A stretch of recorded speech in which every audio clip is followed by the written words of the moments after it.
Assalamualaikum warahmatullahi wabarakatuh.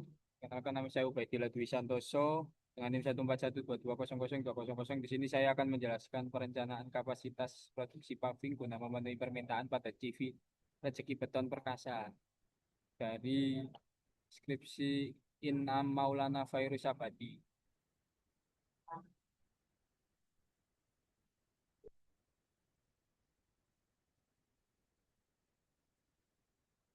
Ini pendahuluan latar belakang CV rezeki beton perkasa merupakan perusahaan yang dimiliki oleh seorang individu.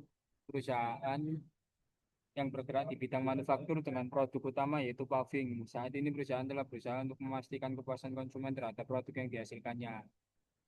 Perusahaan masih menggunakan mesin-mesin manual sehingga memerlukan tenaga kerja yang cukup banyak.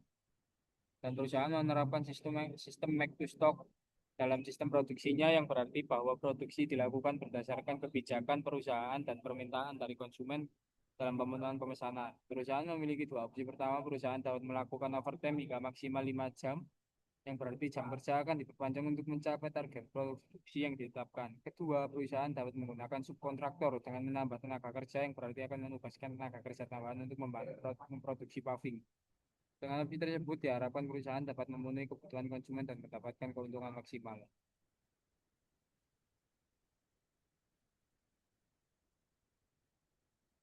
Sini saya akan menjelaskan periode permintaan di bulan-bulan pada tahun 2022 dan sampai 2023. Di Januari sampai sampai Agustus 2022 yaitu 8.000 pieces permintaan. Lalu September 2022 sampai Maret 2023 ada 10.000, 10.500 dan 12.000 sampai Maret.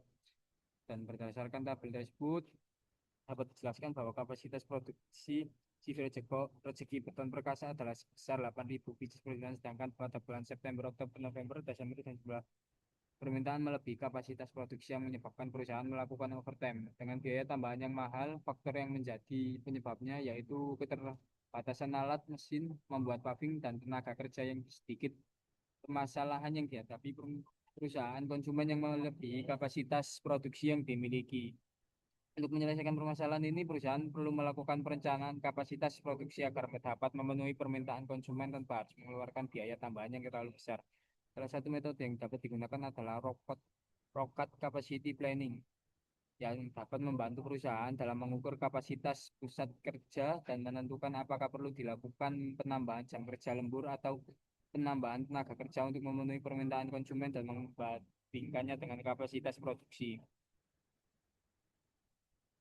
Rumusan masalah berdasarkan persoalan yang ada di latar belakang, maka permasalahan dalam penelitian ini adalah bagaimana merencanakan kapasitas produksi yang optimal dan tujuannya adalah untuk membuat perencanaan kapasitas produksi yang optimal.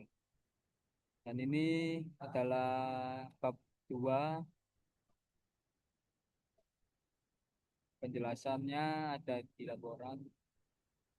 Bab 3, metode penelitian dan flowchart. Sekian, terima kasih. Assalamualaikum warahmatullahi wabarakatuh.